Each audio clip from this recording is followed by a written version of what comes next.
Welcome, everybody, to the Notorious OTB, brought to you by the Sports Gambling Podcast Network. And, folks, as always, it's all good, baby. It was all a dream. We used to read Blood Horse Magazine. I got my Cuban links on. Yes, Cuban B. And I'm your host, Chase Sessoms, the Wolf of Oaklawn. I'd rather be trapped than lazy. Don't care what they say, I'ma do what pays me. It happens every year about this time. Weaklings act like they lost their mind. Alphas reclaim the neighborhood. Rob the sheep and all the wolves get good. Yes. Welcome to the show. Joining me, as always, you might know him as the Michelangelo of the crying Michael Jordan. He's your favorite capper's favorite capper. Ladies and gentlemen, the benevolent time traveler, Barry the Sniper Spears. Hey, don't rub on that. You block that. You understand? That's Alpaca. That's $25,000 Alpaca. You block that shit. Right. You don't rubble. Put the club soda on there. What's good, Barry?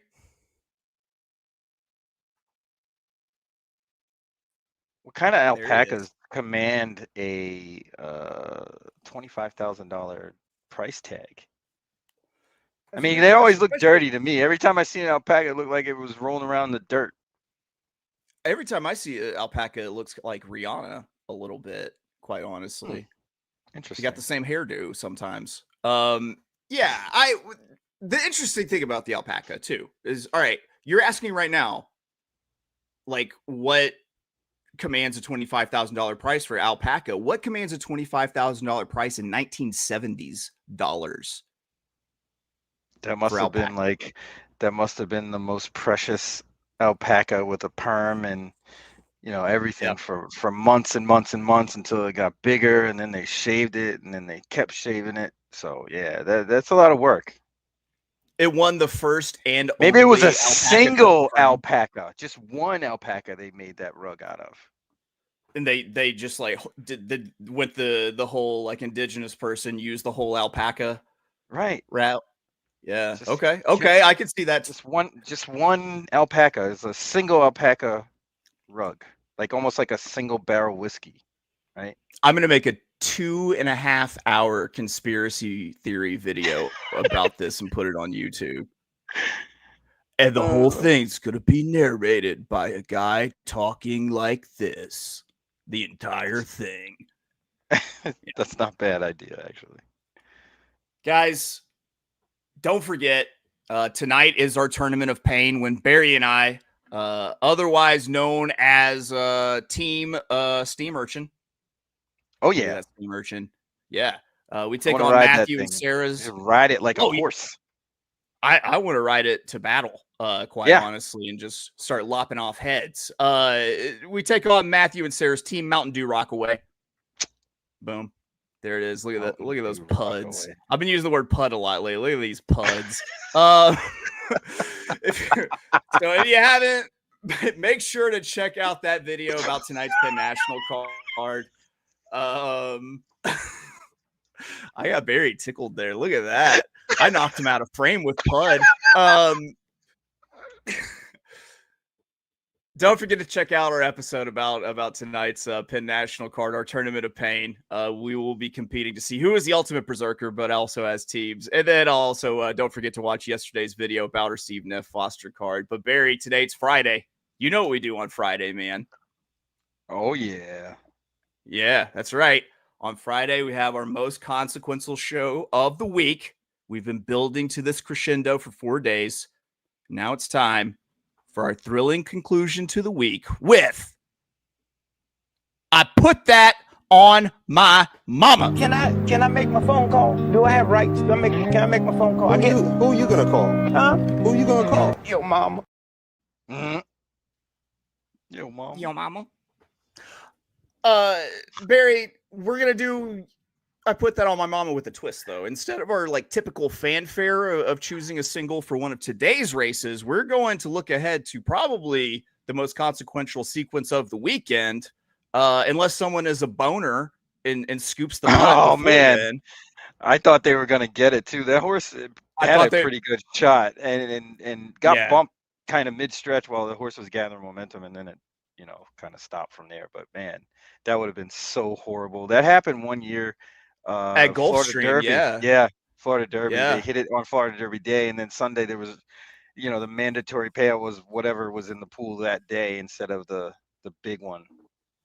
Which still ended up being like $1 million. Like it was $1 million plus. Yeah, it but was not close. like Yeah, what you it wasn't expect. 6-7 million. Which you could, I mean, there's no reason that if no one hits it, that carryover should be like the 2.5 million range at least. Yeah. So Yeah. I think we could hit the 6-7 million range quite easily. Yeah. I think. Oh yeah.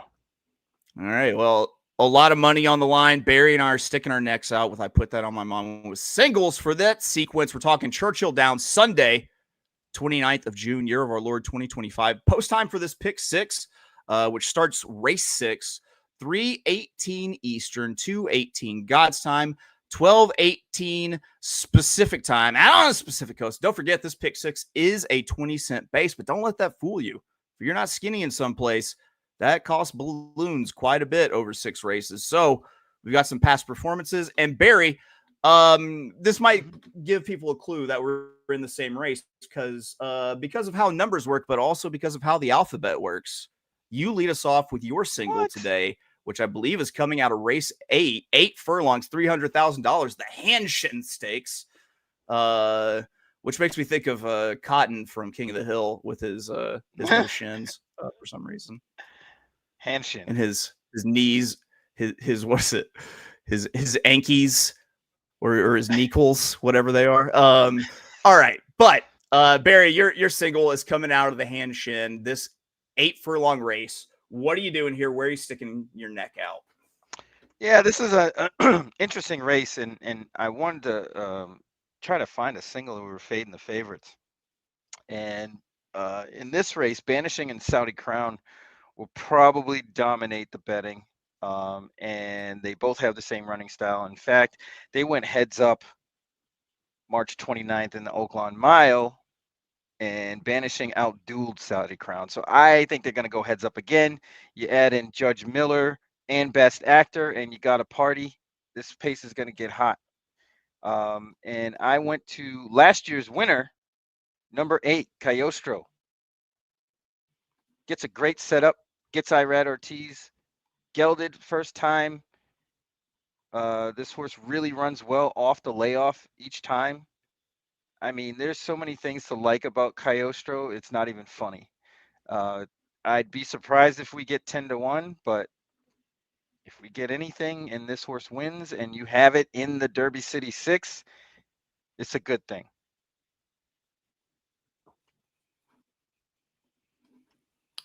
I completely agree that this is a excellent contrarian single. It breaks a couple rules for me personally as to why I wouldn't single the horse, of course, because I think of course. God, the terrible thing about these early morning shows, Barry, is I get to get just a little bit too high before they start. All right. So the reason I wouldn't use him as a single is because he doesn't make his own race. But here's the deal.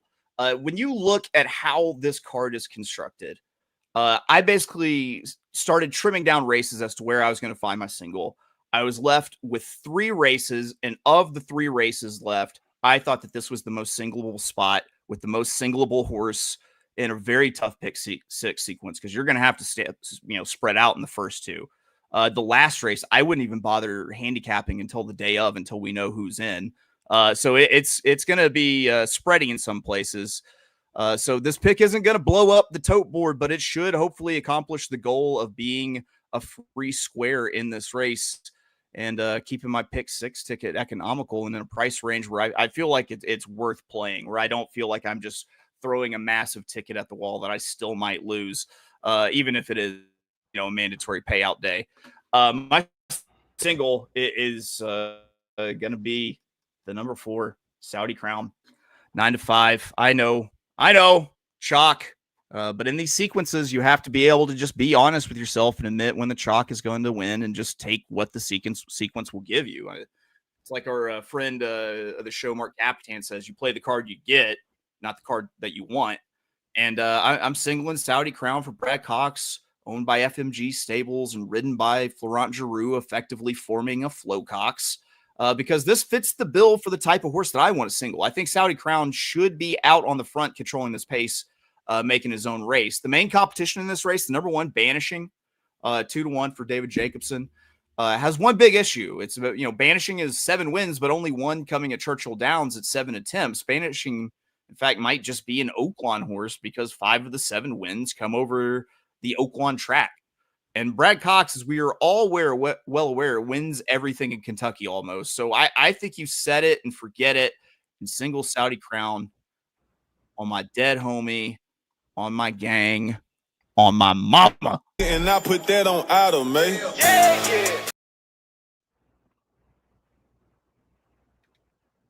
Those are our singles for Sunday, guys. Can real we do? quick. I think what should happen is if you put a chalk on your mama and it loses, you should get tased as well. I should get tased as well. You're gonna take this to like a jackass level. Yeah, or you have to go down the hall. Remember when they had those tasers on strings and they shut the lights off? You have to do that. And swing tasers at you. I wouldn't survive. My heart would explode. I would be one of those people that's like, well, we didn't know he had a heart condition until we tased him. That's how it would go for me, I think. Real quick, guys, before we wrap up some picks, which is mandatory, got to get a word in. Don't forget, go to surebetcoffee.com. Check out SureBet. The SureBetties would sure appreciate it. Pick up a bag of that breakaway bold. You know why? Because $1 out of every bag goes to equine aftercare. Plus, helps take Colombian farmers about that. It's time to fuck shit up with SureBet in your cup.